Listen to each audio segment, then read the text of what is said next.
since you want to be a winner, if you thought you were going to be a spoiler and you thought you're not a fan of President Trump. We know you're not a fan of Joe Biden, but you were such not a fan of President Trump, you left the Republican Party, voted to impeach him. If you thought your presence made it easier for him to win a second term, but you couldn't win, what would you do? Well, once I've got the nomination, if I earn the nomination, I'm running for the White House. I'm going all the way. It's impossible to know how the addition of a candidate affects the race. And I think there's a lot of time being wasted by people on both sides of the aisle trying to decide whether my candidacy hurts Donald Trump or Joe Biden. We just don't know the answer. And there are millions of Americans who aren't represented by either one and aren't represented well by either party. And they want an alternative. They want someone to vote for. And I think that's actually the plurality of Americans. So it's kind of silly to say, well, you might hurt one of the partisan candidates when I don't think they represent the majority of the country. I don't think they represent the largest group in the country.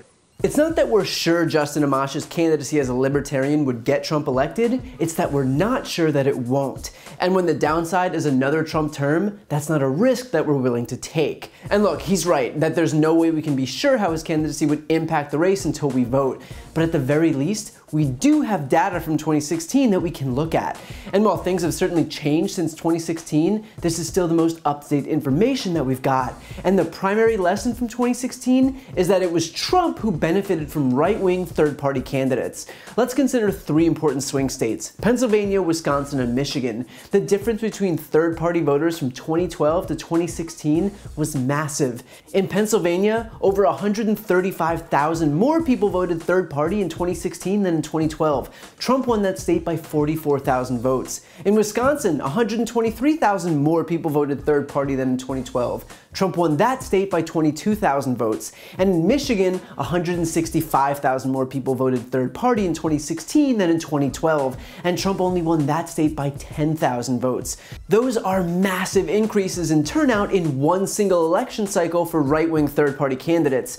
And what it shows was that the vast number of people who lean right were not willing to vote for Trump specifically. But because there were alternatives, those votes went there instead. All Hillary Clinton had to do was get a minority share of those voters to take the White House. In other words, the data that we have shows that a historically unpopular candidate like Trump will actually benefit from right-wing third-party candidates. But let's go further. We have polling from this upcoming election cycle that shows that in a head-to-head matchup between Trump and Biden in Michigan, Biden leads Trump by 12 points. But when Amash was added to the field, Biden's lead dropped to 6 points. The pollster said this about Amash's presence in the race, quote, "He will not take away Republican votes from Trump. What he will do is give independent voters who don't want to support President Trump an outlet to not vote for the Democrat. And if you look at who or what would be moving toward Amash, it is particularly independent men." And this conclusion was echoed in poll after poll after poll. In other words, not only do we have data from the last election with this very same Republican candidate,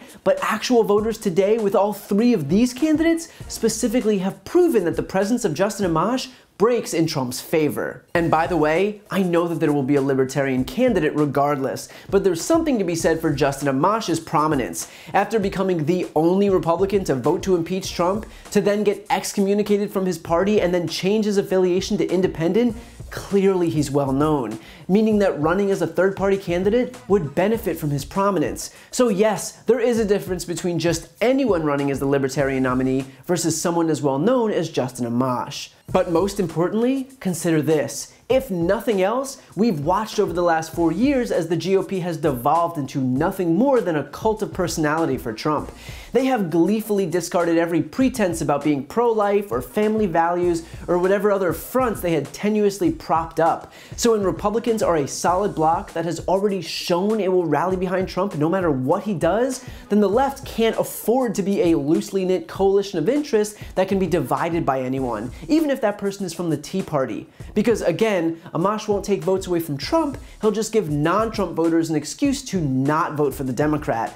The fact is that the choice in this election is binary. And yes, that may seem undemocratic right now, but at some point we have to surrender to the reality of the situation, and that is that the 2020 election will be a choice between the Democratic nominee Joe Biden and the Republican nominee Donald Trump. And look, maybe third-party choices will be viable in the next election, or maybe the one after that. Or better yet, we'll implement ranked choice voting so that we don't have to worry about helping our last choice by voting for our first. And that's a system that's already being used statewide in Maine and various local elections and primary elections around the country.